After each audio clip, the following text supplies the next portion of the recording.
Et yop tout le monde, bienvenue à tous dans cette toute nouvelle review de l'anime Captain Tsubasa, épisode 24. On est toujours au cours de ce tome 33, les amis, et je dirais même qu'on est à la moitié.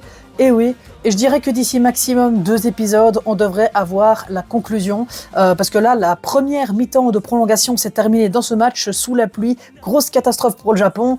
On va débriefer ensemble cet épisode, voir si on a à peu près le même avis dessus. J'ai trouvé que c'était un épisode, c'était loin d'être le meilleur qu'on a déjà eu, c'est vrai, mais au niveau du rythme, même si c'était plus lent, je trouve que dans l'exécution artistique de certaines choses, ça a été beaucoup plus marqué dans l'anime que dans le manga. Je parle notamment bien sûr de l'hécatombe au Japon sur laquelle on a particulièrement insisté, je trouve un petit peu plus que dans le manga, même si on la montre quand même, bien évidemment. Donc concernant, faisons le poids. Là, la première mi-temps de prolongation va commencer. Et bilan, le Japon joue toujours à 10 contre 11 suite à l'exclusion de Makoto Soda. On a Misugi qui ne pouvait à la base jouer que la deuxième mi-temps, enfin qu'une demi-heure, et que il va devoir jouer les prolos alors que son cœur c'est pas top quoi.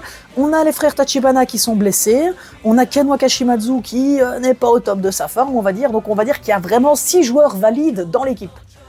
C'est une catastrophe face à 11 Français au top, favoris bien évidemment du tournoi, avec Pierre et Napoléon en pleine forme. Vous voyez que là, ça va être compliqué pour le Japon. Et donc, on a cette première mi-temps de prolongation. Qu'est-ce qui se passe dedans? On a une action combinée de Misaki qui déjoue l'attaque Tour Eiffel de Pierre et de Napoléon, ce qui est extrêmement intéressant quand même. Une contre-attaque en 2 temps. Et on voit un twin shoot qui finit malheureusement sur le poteau.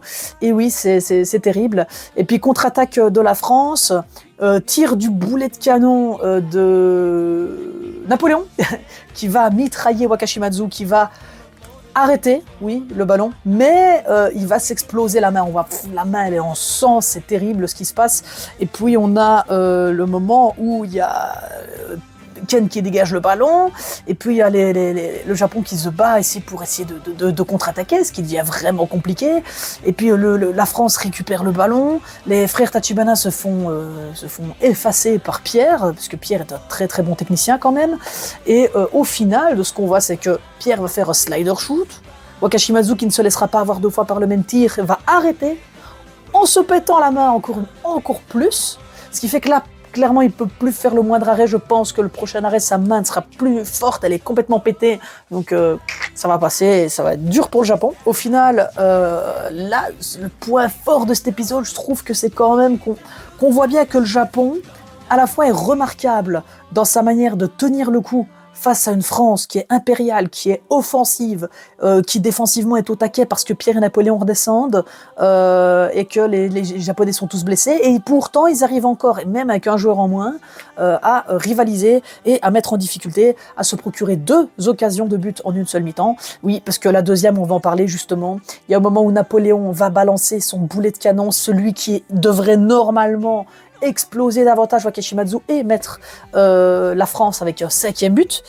Et au final, on a Yuga qui contre ce tir, avec un contre-coup canon rapide qu'on verra dans l'arc World Youth, Calypso Nazi. Mais c'est pas Shoshungo qui a inventé le contre-coup canon rapide, c'était déjà le cas en primaire, non, au collège, quand il se renvoie le tir du tigre et le feuille morte comme ça. Là ici, c'est pareil, tir du tigre multiplié par la puissance du tir boulet de canon. Un tir surpuissant depuis la surface de réparation japonaise, qui traverse tout le terrain, qui explose le but français. Et c'est la fin de la mi-temps, but refusé.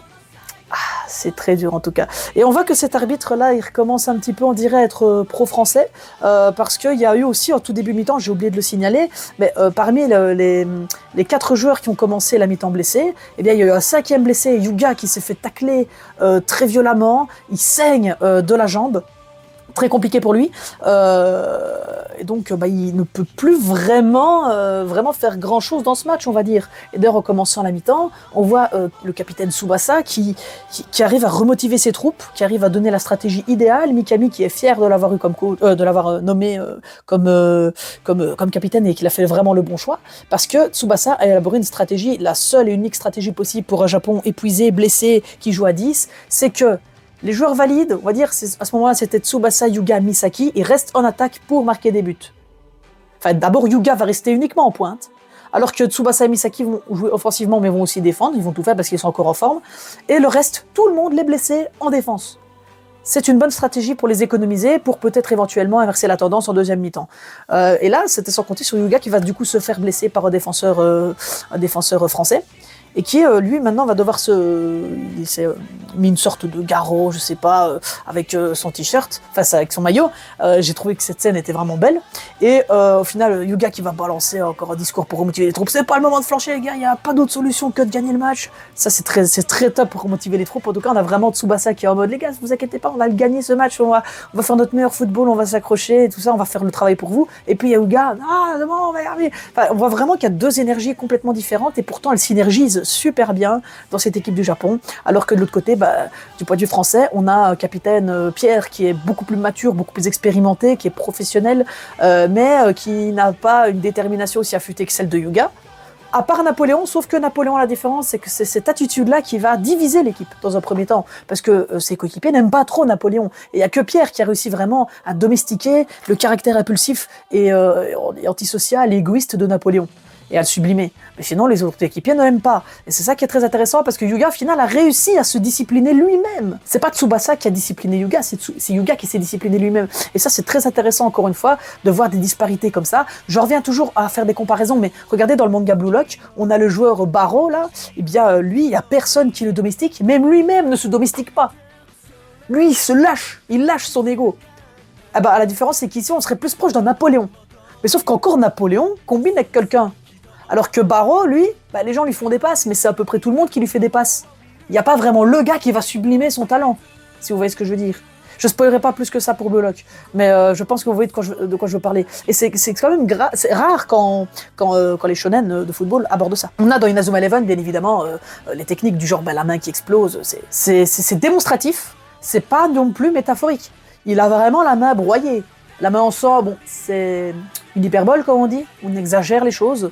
On exagère le message qu'on veut nous montrer pour nous faire comprendre la puissance. Il avait juste mal la main, on dirait ouais, comme tous les gardiens quoi. Alors que si on les fait exploser ensemble, on se dit ok, c'était vraiment un tir vraiment puissant. Donc c'est là que je dis que dans les exécutions artistiques, de base dans le manga, c'est déjà excellent par rapport aux autres mangas de football. C'est ce que je dis. Mais donc bref, du coup on a une première mi-temps de prolongation qui a été royalement menée quand même, très équilibrée des deux côtés. On a eu 3 offensives du côté français, 2 du côté japonais qui, je le rappelle, joue avec 5 blessés et à 10 joueurs. Donc voilà, comment va se dérouler cette deuxième mi-temps de prolongation suite au prochain épisode, bien évidemment. Mais quoi qu'il en soit, en termes d'avenir, je vais parler en tant qu'anime only, donc je fais comme si je ne connaissais pas la suite du manga. Si, admettons, par je ne sais quel miracle, le Japon arrive à battre la France et à aller en finale contre l'Allemagne, qu'on connaît déjà finaliste, eh bien, il faut se dire que, ok, ils vont jouer à 11 joueurs. Ken va se faire certainement remplacer par Genzo, par Morisaki, à la limite, mais il a encore un remplaçant. Mais au niveau des autres, on a Misugi qui sera out du tournoi, parce que son cœur. Les frères Tachibana, pareil, seront out. En fait, tous les blessés le seront toujours. Parce que je le rappelle quand même que la finale, au moment du tournoi, elle se déroule le lendemain de la demi-finale. Donc là, non seulement l'Allemagne a eu le temps de se reposer, mais en plus, le Japon ne sera pas remis de ses blessures et de la fatigue du match de la veille. Donc ça va être extrêmement compliqué pour le Japon, s'ils arrivent à battre la France, de pouvoir gagner ce tournoi. Alors on verra bien évidemment comment est-ce que tout ça va se finir. Je pense qu'on aura encore pour 2 épisodes. Je pense qu'il y aura 1 ou 2 épisodes. Un, ça me semblerait un peu rush parce qu'il y a quand même quelques offensives qui auront lieu dans cette seconde mi-temps de prolongation. Quoique, peut-être qu'on aura le dénouement dans le prochain épisode, ou alors qu'on aura un suspense, mais grand maximum 2 épisodes, je suis sûr c'est fini. Et donc épisode 26, il restera 13 épisodes pour nous montrer le reste de l'arc, pour nous montrer 4 tomes du coup. Ça peut le faire. Voilà, moi je suis optimiste concernant cette série. En tout cas, dites-moi en commentaire ce que vous avez pensé de cet épisode. Moi j'ai trouvé que c'était un épisode excellent. Il m'aura bien plu, en tout cas j'ai bien kiffé le match. Le rythme était un petit peu plus lent, c'est vrai, mais il s'est passé quand même pas mal d'actions. C'était plutôt bien animé, je trouve. Il y a quand même des efforts là-dessus. Les planches sont vraiment esthétiques. J'aime beaucoup. Tu pourrais mettre pause plusieurs fois pendant l'épisode. Ça te fait des super fonds d'écran pour ton PC ou ton téléphone, hein, ça c'est clair. Mais voilà, dites-moi en commentaire ce que vous avez pensé de cet épisode et de cette review. J'espère que ça vous aura plu. N'hésitez pas à lâcher un petit pouce bleu dans les commentaires et à vous abonner à la chaîne. Ça me fait extrêmement plaisir. Et quant à nous, on se retrouve très bientôt pour une prochaine vidéo. Allez, bye tout le monde! ここのみんなに見せつけてやる